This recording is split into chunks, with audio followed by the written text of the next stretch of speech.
سڵاتانی بە بەڕێزانم کاتتان باش بەرنامەی ڕماڵی هەفتەتان پێشکەش دەکەم. دۆخی ئێستای عراق دۆخێکی ئاڵۆزە تویتە یەک لە دوایەکانی سەدر وای کرد کە خۆپیشاندەران بۆ دووەم جار بچەن نێوهۆڵی پەرلەمان بۆیە هەموو ئەمانە وای کرد کە ئەو هەوڵەی لە پێشووترە بۆ پێکەنانی حکوومەتی نوێیەکەی عراق درا بە جۆرەکان ڕوویسەکەی کردەوە بە خوری. لە دوای ئەم ڕووداوانە دۆخی عراق بەڕێوەکوێ هەنگاو دەنێت ئەوەی کە چوارچێوەی هاوەنگی مەبەستێتی و دەڵێت بۆ کاندیدکردنی محەممەد شیع سوودانی ئایا ئەمە سەرکەوتوو دەبێت یاخود لە باشترین حاڵەتدا ئەم دۆخە بەکوێ دەگات. ئەوەی پەیدارە بە لە نەکوردیەکان بە تایبەتی سەرکردایەتی کورد لە دۆخێکی ئاوەهادا دەبێت چۆن مامەڵە بکات، دەبێت ڕوویا بەرنامەکە چۆن بۆی کە بە نەتیجەیەکی باش لە دۆخێکی ئێستا هێلانی کەم دەربچێت. ئایا هەڵبژاردننی پێشوەختە و دووبارە پێکەنانی حکوومەتێکی نوێ لە عێراق تا چەند ئەگەرێکی کراوەیە بەم حاڵەوە چاوەڕێی نەتیجەی پێن هەمووانە دەکەمەتەوەرێک و وەڵامی زیاتر لە میوانەکەم بەڕێز دکتۆر بەهرۆز جعفەر نووسەر و لێقۆڵەر وەردەگرم. کاک دکتۆر سپاس بۆ ئەم دەرفەتە بەخێر. سپاس بۆ ئەم دەرفەتە. دکتۆر ئەوەی کە ئێستا لە دیمەنی سیاسی عێراق دەگوزارێ حتمما ئەمە دۆخێکی چاوەڕوانکرا و بەنسبەت ئێوە کوشتڕۆڤەکارانی سیاسی یاخود لە باشترین حاڵەتدا ئەم دۆخە دەگات بەکوێ؟ سپاس دووبارە بۆ ئەم دەرفەتە لە واقعدا هەر چۆنێک بیخوێنیتەوە لە سەرەتاوە بۆ کۆتاییە لە کۆتاییەوە بۆ سەرەتا ئەم دۆخی عێراق بخوێنیتەوە لە ڕووی تاریخیەوە بێ لە ڕووی سیاسیەوە بێ لە ڕووی مامەڵەی ڕۆژانەی سەرکردە سیاسیەکان و تویتەکانیانەوە بێت ئەوە چەند خاڵێکی هاوبەش هەیە. یەکەمیان هێزی دەوڵەت، هێزی شەرعی دەوڵەت. طبعاً دەوڵەت لە سێشت پێک دێت، یەکێکیان پرستەجە هەیبەت کە دەبێ هەیبەتی هەبێ، ئەوتریان پاوەرە هێزە ئەبێ لە دەستی دەوڵەت هابێت، ئەوی دیکەشان بزنسە ینی لاینی سەرمایە و سەرمایە گوزاری دەوڵەتە. ئەم سێشتە بەدەست دەوڵەت خۆیەوە نین لە عێراقا، ینی هیچ هێزێک لە دەستی دەوڵەت خۆیان نییە لە پێچوانەوە ئەوانەی کە هێزیان بەدەسە لە دەروی حکومڕانی عێراقان حکومڕانی عێراقیان بەدەسە، حکوومەتە لە ناو حکوومەتە، سەربازە لە ناو سوپایە، یعنی هێزێکی دیکە دروست کراوە لە دەروی حکومڕانی عێراقا. بۆیە نەسەرک وەزیرانە وەزیری بەرگرینە ئەوی دیکە ما ینی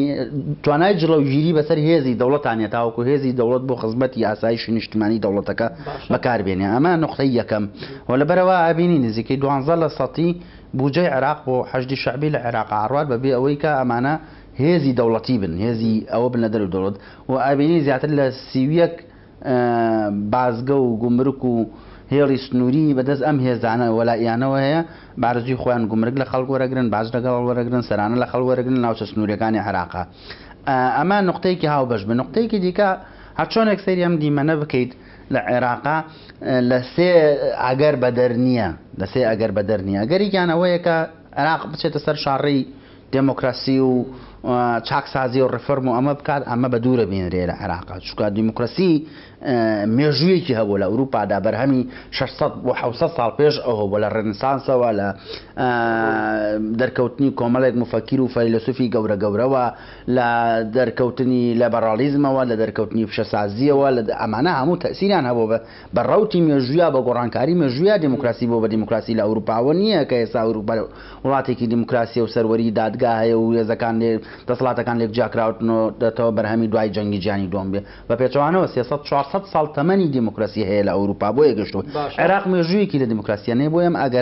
ئەگەرێکی دوورە و باوەڕ ناکرێت عێراق بچێتە سەر شاڕێیەوەی چاکسازی تیا بکرێ و دەسەڵاتەکان لێکتری جیا بکرێنەوە هێزی دەوڵەت بگەڕێتەوە بۆ دەوڵەت. ئەم ئەگەرە هیچ ئەگەری دووهەمیان دیکتاتۆرێتێکی شیعە لە عێراقا دروست بێت. لە واقعدا لە دوای ساڵی 2006 ئەم ئەگەرە هەبوو مالیکی ئەویست دیکتاتۆرێتێکی شیعە بێ لە ناوچەکە بەسەر کووردا بەسەر سونەی ماڵوێران کرد. هەندێک ینی هۆیەکارەکانی دروستبوونی داعش ئەجێڕنەوە بۆ ئەوەی کە بەدەیان هەزار سونەت یاچوون، بەدەیان هەزار خانەوادەی سونە ماڵوێران بوون، شار بەدەر و دێبەدەر و ئەمانە بوون لەسەر سەمی حکومڕانێکی مالیکیا. بۆیە بۆ ئەوەی سەبەبەوەی سونە بە دوای ناسنامەکەی خۆیان بگەڕێت و نوتیژی لە عێراق ڕاتەگرن. بۆ منە ئەوەی کە ئێستا ڕوودەدا دەتوانی بڵێن تەراکوماتی پێشووترەکە ئێستا خۆی مەنافێز دەکات. ئەمە 72 ساعتە ئێمام خۆپشاندان و شتانە ئەبینین، بەڵام ئەم ڕووداوانەی کە ئێستا ئەمڕۆ لە عێراقا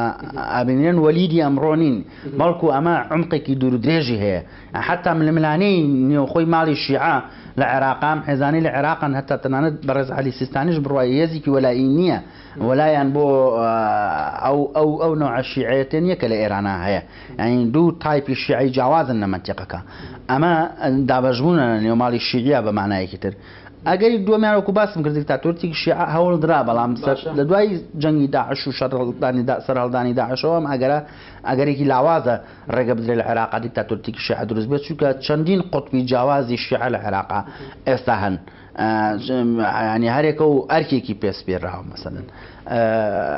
ئەگەری سێهەمیان دابەشبوونی عێراقە ئەم دابەشبوونە چۆن دروستە بێ ئەم دابەشبوونە لە ناوچەکە لە باکووری ئەفریقاوە لە ڕۆژهەڵاتی ناوەڕاستەوە ئێمە نمونەی بەرجەستەمان هەیە لە ڕێگەی شەڕی ناوخۆیەوەی ئێمە سەرەوەی کە ئایا لێکەوتێ ئەمە چی دەبێت بە تایبەتی دابەشبوونی سێ هەرێمی سونە و شیعە و کورد کە یەکێکە لە ئەگەرەکان بەڵام پێشەوە دەمەوێت پێم بڵێ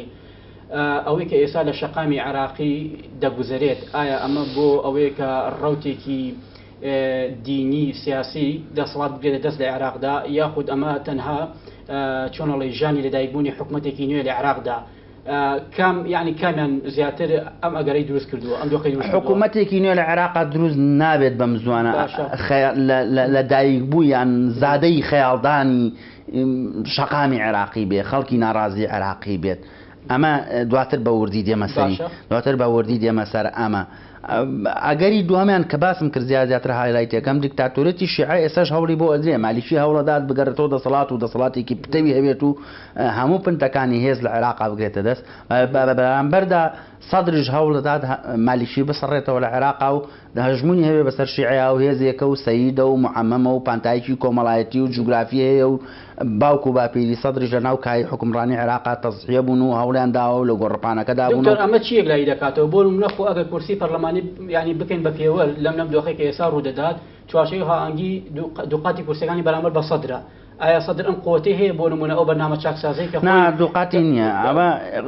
گرفتەکە لەوێ دەست پێ ناکات بەڵام زیاترە گرفتەکە لەوێ دەست پێ ناکات ینی قوتی سەدر ئەوەندە دەبێت کە بۆ نمونە ئەو بەرنامە و ئەجندایی کە خۆی هەیەی جێبەجێکات بەس ڕێکەم دەی ئەمە ڕوون بکەم و ئەمە جاری یەکەم نییە لە عێراقا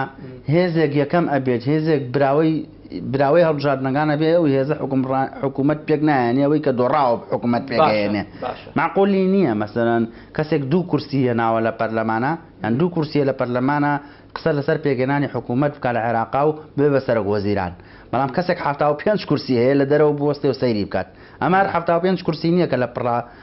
سید مقتەدا بڕیاریدا بکشێتەوە لە پەرلەمان ئەمە 1200 و کەسێک پاسەوانیان هەبوو بێنان و بێئاو بوون کە کشانەوە لە پەرلەمان ئەمە چینێکی ناوەندی گرنگ و زۆر و زەبەندەی دەوروبەری کوتلەی سەدر خوان حاضر کرد و بێنە حکوومەتە و دنیای عێراق بکەوێتە ژێر دەستی ئەوان و سودمەند بن نەمچێکەکەی حکومڕانی بەڵام ئێستا کشاونەتەوە لە دەرەوە سەی دەکەن ئەکید مقتەدا سەدر پانتایشی گرنگ لە ئای سیاسی عێراق و لە شەقامی عێراقا پێگەێنە بەبێ ئەو ممکن نییە قسە لەسەر پێگەێنانی حکوومەت ممکن نییە قسە لەسەر دامەزراوە سیاسی و دەستورەکانی عێراق بکرێت لە ئایندەی نزیک و دووریشە ئەمە نقطەیەکی گرنگە بۆیە عێراق بەرەوە ئەوە سەر ئەکێشە بچێ بەرەو جەنگێکی ناوخۆی کە چوو بەرەو جەنگێکی ناوخۆی ئاکانی ئەم جەنگی ناوخۆیە ملیۆنێک کەسە کوژرێ 100,000 ئاکوژرێکە بەداخەوە من ئەمە باسەکەم بریندار ئەبێ ئاکامەکەی بریتە لە دابەشبوون چونکە ئێمە نمونەی بەرجەستەمانێ لە ناوچەکە لە لیبیا جەنگی ناوخۆی دەستی پێکرد لیبیا وەکو دەوڵەت نەمایەوە لە سووریا وەکو دەوڵەت لە سووریا جەنگی ناوخۆی دەستی پێکرد 11 ساڵ سووریا وەکو دەوڵەت نەماوەتەوە تا بەشێکی بەدەست ئەگەر باوادرەکانی خۆپیشاندانە بخەینەوە ئەوەی کە هەیە بۆ نمونە بۆ چاکسازیە بۆ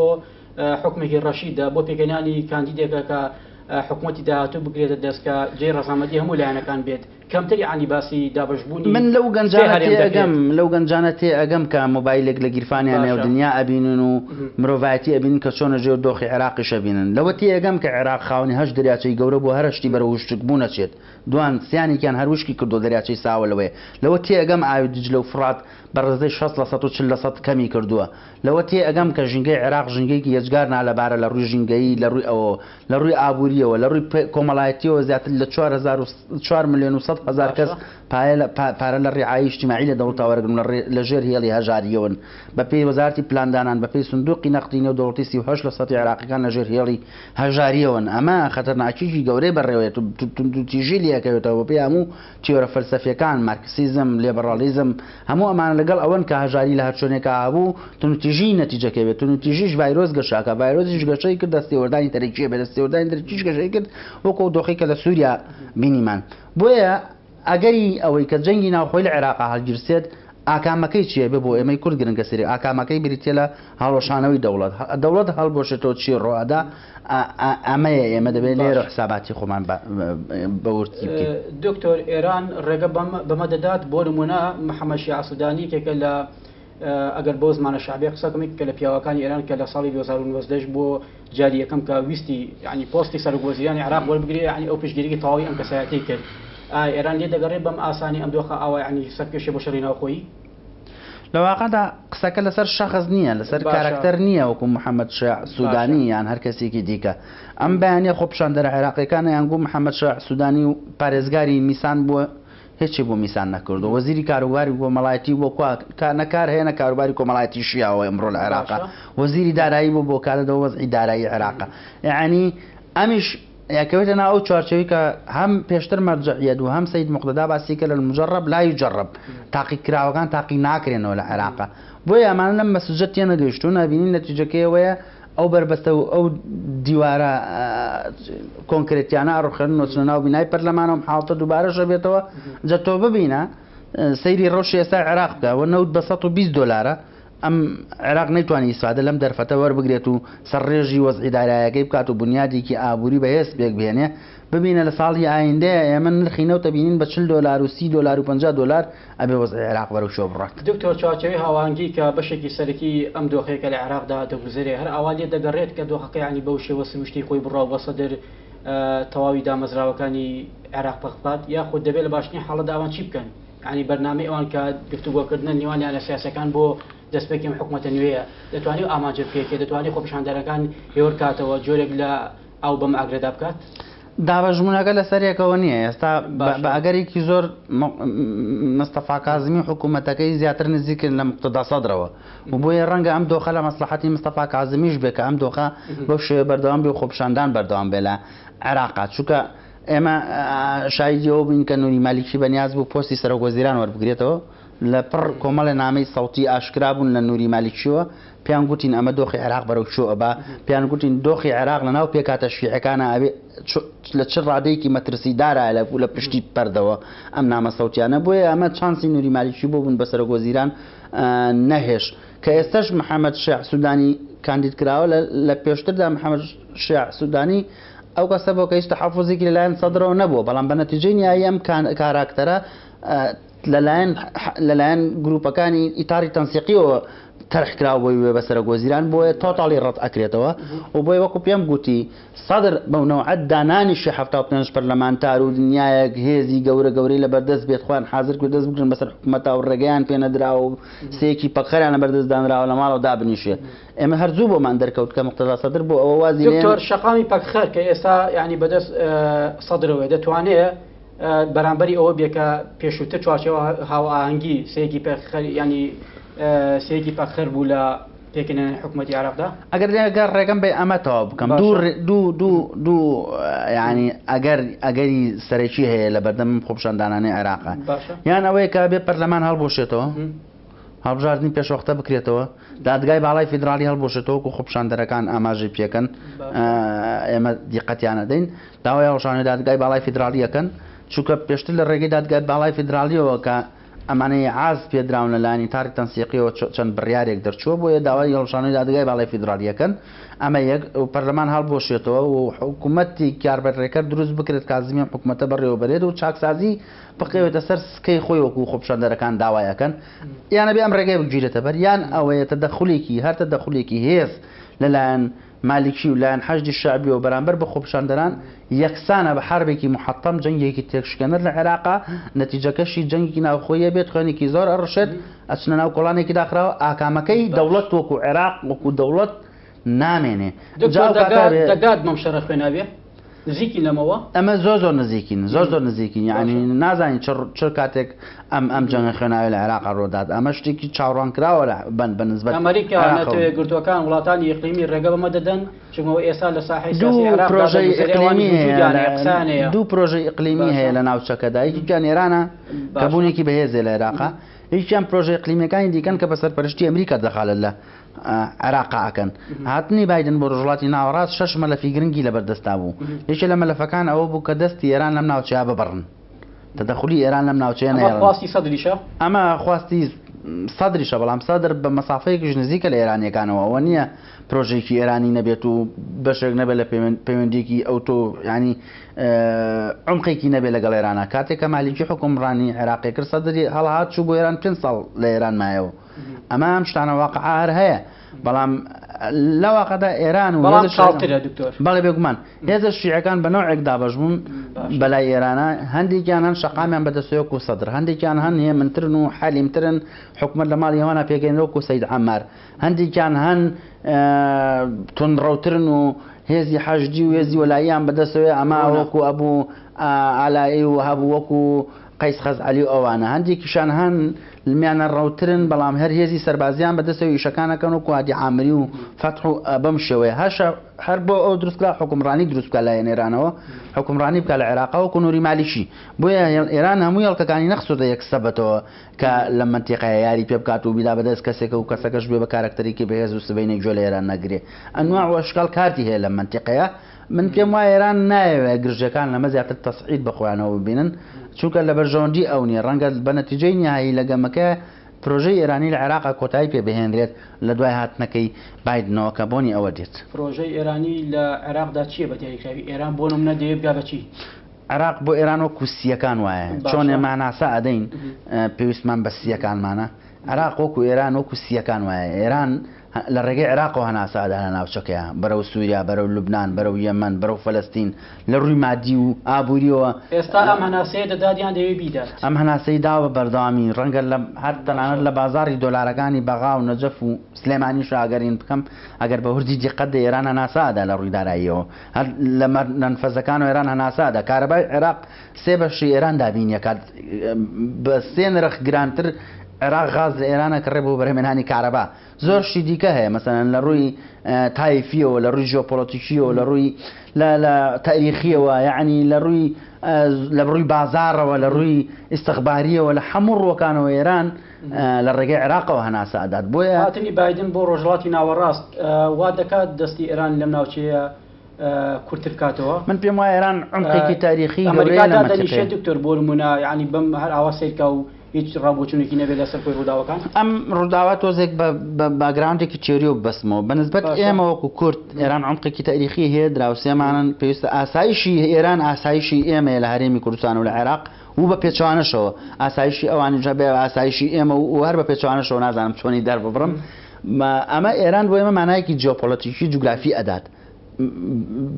بە مانایەکی تر بێڵێم ئەمە کە تو کۆپی کۆمپیوتەر نییە کوردستان کۆپی بکەین بۆ بەرازیل و بەرازیل بێنین بیکەین بە دراوسەی ئێران ئێمە دراوسەی ئێرانی نقطە بەڵام ئەمریکا بۆ ئێمە تامی بازاڕەدا بازار ینی چی ینی تۆ نەوتی خۆتە فرۆشی دۆلار وەرەگەی ناسنامە نییە لێرانە وەکو ئەوەی جیۆپۆلیتیکەکە تۆ ڕوونێک دروست ناکەی لە بازاڕای نەوتەکەت مەیتێ و دۆلارەکەی خۆت وەرەگەی تر نە شیعی سپی پێستی سوور پێستی هەرچێکی سونەی کوردی ئیشکالێک نییە بەلای ئەمریکاوە بەلای ئەمریکاوە بازار گرنگە ئەمریکا ئەزانی دۆلار ینی ئەمریکا یعنی سیستەمی سەرمایه‌داری دۆلار بۆ ئەمریکا وەکو خوێنی سیستەمی سەرمایه‌داری وایە ئەوێ ئەم سعرش جارێکان نەوتیش لەم منتیقەیە غازە لەم منتیقەی وزەیە بەگشتی کەواتە ئێمە بێ گرنگی ڕۆژهەڵاتی ناوەڕاست لە ئەجەندای بە تایبەتی بایدننا لە ئیدارەی بایدننا لە منتقی ئەوەی کە سەردانەکەی بۆ ڕۆژهەڵاتی ناوەڕاست چێ کرد بە باشتر بخوێنینەوە و بۆکو کورد لە هەرێمی کوردستانە ئێمە محاولە بکەین خۆمان بۆ گەرانە حاضر بکەین کە لە عێراقا هاتووتە ئاراوە دانەنشین چیتر بەدیار کە منە وەڵامانە دەکەم بە پرسیارێکی دیاریکراوە ئەوەی ئێستا ڕوودەدات بمانوێ نەمانوێت بە دوور و نزیک یانی پەیوەندی بە هەرێمی کوردستان و تەکرای هێز و لایەنە سیاسیەکانەوە هەیە لە باشترین حاڵەتدا دەبێت ڕووی ئەو بەرنامەکە چی بێ بۆ مامەڵەکردن لەگەڵ دۆخێکی لەم شێوەیەدا ئایا دەبێت تەماشاکار بین یاخود دەبێت تەرەفدار و بێلایەن بین کامیان بەنسبەت هەرێمی کوردستانەوە ئەم ڕووداوانی شەقامی ئەمڕۆ دوێنە و پێرە و ساڵانی ڕابردووی عێراقیش پێمان ئەڵێن کە ئێمە لە هەرێمی کوردستان یەک ڕیزیەکی گرنگمان پێویستە ئەتاوەکو تەماسوکی سیاسی لە هەرێمی کوردستانە لە بچکە سەری خۆی نەکا بەژێر خۆڵەوە لە بچووکترین حیزبەوە بۆ گەورەترین حیزب لە هەرێمی کوردستانە تەماسوکێکی سیاسی و لێک نزیکبوون و لێک تێگەیشتن و پێکەوژیانی کۆمەڵایەتی و سیاسی لە هەرێمی کوردستانە زۆر بێت ئێمە توانای ڕوبەڕووبوونەوەی تەحەدیاتە ناوچەیی و عێراقیەکانمان زیاترە بێت کە دێتارەوە ئەمە یەک ئەم تەماسوکە پێویستە دروست بکرێت دوو هێزی پێشمەرگەی کوردستان بکرێت بە هێزێکی نیزامی وەکو ئیدارەی ئەمریکا و ئەڵمانەکان و ئەمانە داوامان لێکن بە بەردەوامی هێزێکی نیزامی دروست بکرێت ئێستا خەریکن لیوا بە لیوا ئەمە ئەکەن خێرا بکرێت لەمە سێ بە پرۆسە نەوتەکانی خۆمانە بچینەوە دەرکەوت حکومەت هێرێم لەو ڕێگەیەوە شارڕێگە ڕاستەکەی کردوتە بەر کە نەوت تەسلیم بە بەغدا ناکەن ئەمڕۆ خۆپشاندان و شەقامی عێراقتان بینی کە منەوت تەسلیم بە کوێ بکەین ئەوە چوین بە بەغا و مەلەفێکمان پێنەوت ڕادەستی کوێ بکەین لەبەرەوە حکومەت هێرێم لەمەدا قازانجی کردو کە نەوتی تەسلیم بە عێراق نەکردو لە ڕووی استراتیژەوە وەکو تاکتیک ڕۆژە نرخی نەوت بەرزە و تێچ و زۆرە و کۆست زۆرە یاکەمە ئەمە قسەیەکی دیکەی لە شوێنی دیکە باسمان کردووە بە پرۆسە نەوتەکان بچنەوە بۆی داهات زۆر بکەین ناوخۆی هەرێمی کوردستانە دایڤەرسیتی پێڵەنیای هەمە ڕەنگردنێکی ئابووری دروست بکەین هەموو ئەم بەرنامە پلانانی کە بەڕێز ئاماژەی پێ دەکەی حتمما پلانی باش و دوورمەدان بەڵام قسەکە لەسەر ئێستا یعنی پلانی ئانی و سریع بۆ ئێستا دەبێت چی بێت پلانی ئانی و سریع ئەوەیە بۆ ئێستا ئەنجومەنێکی کوردی دروست بکرێت بۆ مامەڵەکردن و ڕوبەڕوونی تەحەدیاتەکان